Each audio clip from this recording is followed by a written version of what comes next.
In the future, in the year 2173, when technological sophistication has surrounded human civilization, two scientists find a cryogenic capsule in the forest, which turns out to have been stored for 200 years.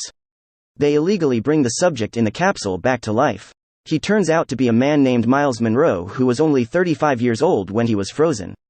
The data card that was inside the capsule details some of his important identities, including information on his past employment as the owner of the Happy Carrot health food restaurant, and a jazz musician playing the clarinet.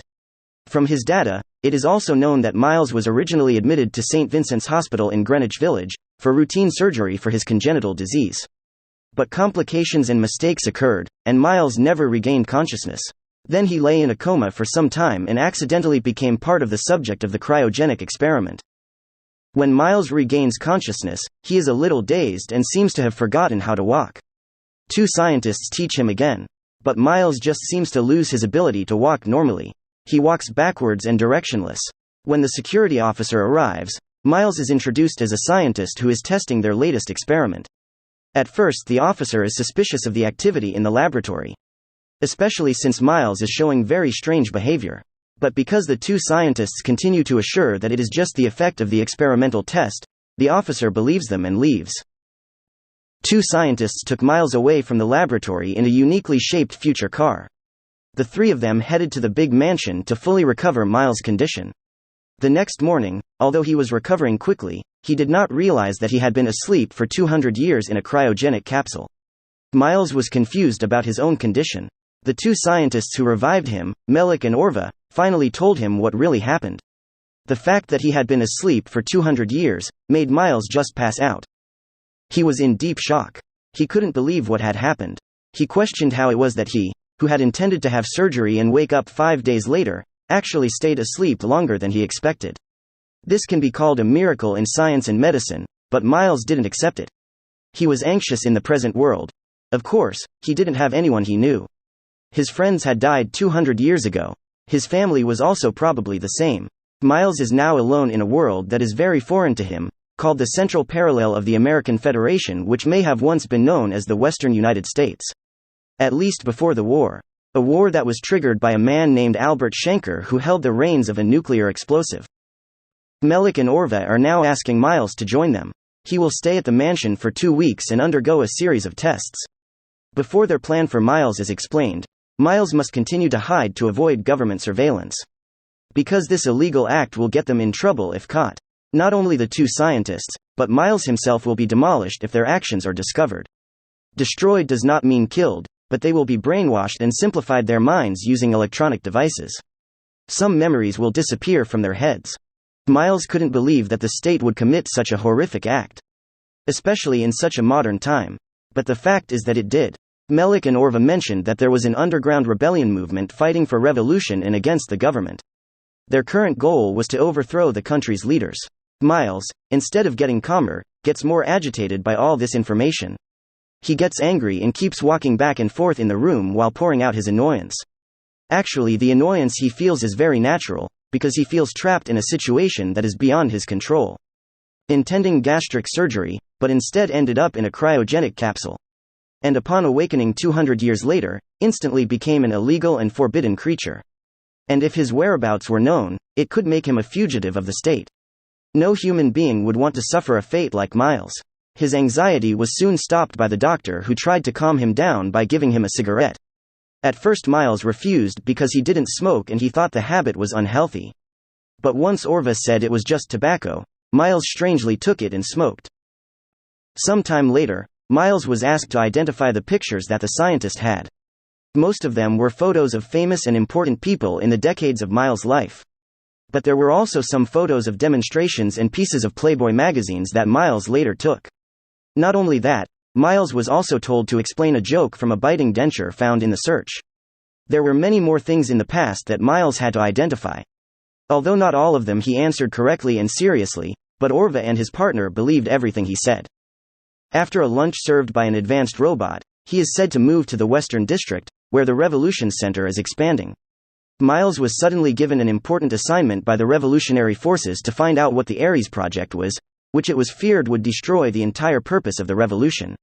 Miles was initially unsure if he could and was suited to such a spy task, but Orva and Melik convinced him that only Miles could do it. Not because he had a talent as a spy, but because he was the only human being in the country who had no identity and was not recorded in the country's computerization. Even if Miles was caught and forced to divulge the secrets of the rebels, he would not be able to divulge anything because he knew nothing. Miles initially refused, but suddenly the security guards surrounded the mansion and captured Orva and Melik. They were both brainwashed and arrested. Miles didn't know where the two scientists who brought him to life were taken. But he managed to run and hide. Confused about where to take refuge, Miles got into a car filled with domestic robots and disguised himself as one of them. Miles is sent to work at the home of socialite and artist Luna Schlosser. When he first enters, Miles sees that the story of him being called an alien has spread nationwide. Miles has to play his role as a robot butler now, but he causes a lot of chaos in Luna's house. After accidentally burning the suits and coats of Luna's guests, he also got drunk from holding a very strange orb. During his time serving Luna and her guests at home, Miles saw how life in the future was quite chaotic.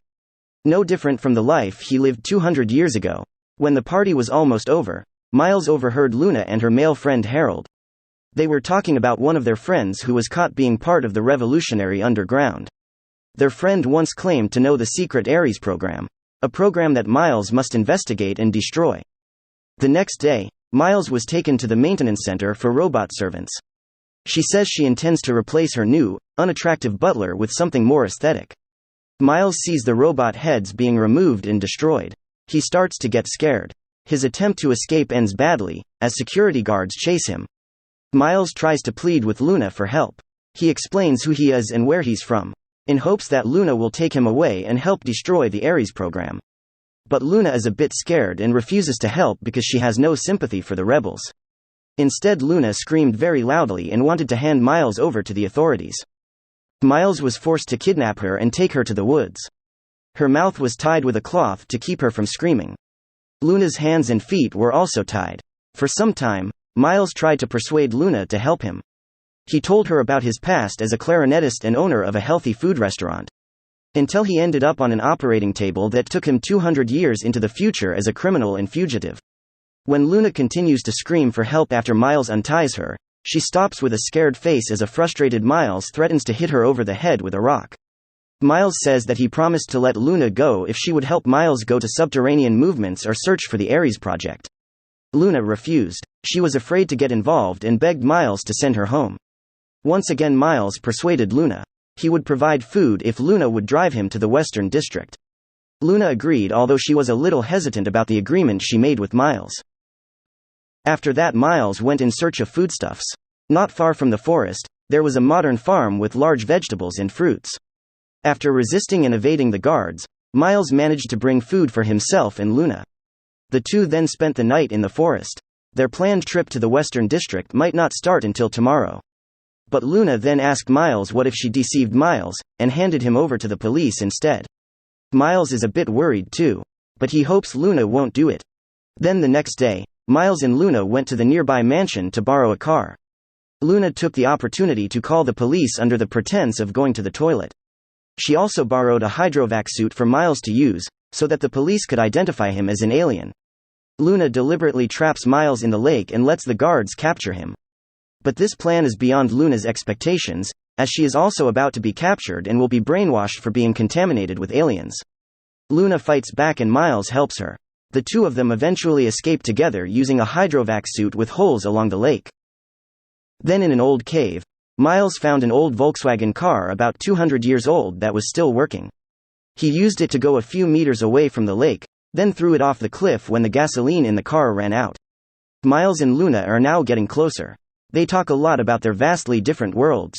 The two even work on going to the Western District, of course, to seek refuge. Their first step is to return to the mansion owned by Orva so they can rest for a while. Miles tries to adapt to the technological sophistication he can now enjoy. Meanwhile, Luna begins to fall for his uniqueness. When the police arrive to surround the mansion, Miles hides Luna and rescues her, so that she can go to the Western District to seek help, as well as find out about the Ares program. Miles himself is captured and was brainwashed, so that he can join society. He is put to sleep for a week for brain reprogramming, given new knowledge of his identity and orientation. Some of Miles' habits also changed. He was given a number of perks by the government and Miles completely forgot who he really was. His new life was going normally. Miles has a new job and a new partner. He forgets about Luna and his mission to find Project Ares. On the other hand, Luna has managed to meet the leader of the rebel members, Erno Wint. She joins them and gets training to attack.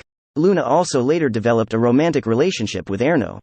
Sometime later, Luna sneaks into the city and meets Miles, who has forgotten her. She and the rebels kidnap Miles from his residence and take him to the forest in the Western District. Luna and Erno tried to restore Miles' identity, personality and memories. This was not easy because Miles had actually lost his identity due to their experiments. He felt that he was someone else, an articulate woman. Luna and Erno inject him with brainwashing liquid. After a while, Miles fainted. And this brought back all his true identities. He woke up and recognized Luna again. But she had changed a lot. She was enjoying life in the rebel society and living her life wildly. Miles is a little confused by her, but he soon adapts to the rebel life and its routines. Miles realizes that he is in love with Luna, but becomes jealous when he sees Luna kissing Erno and realizes that Luna is living a free love life.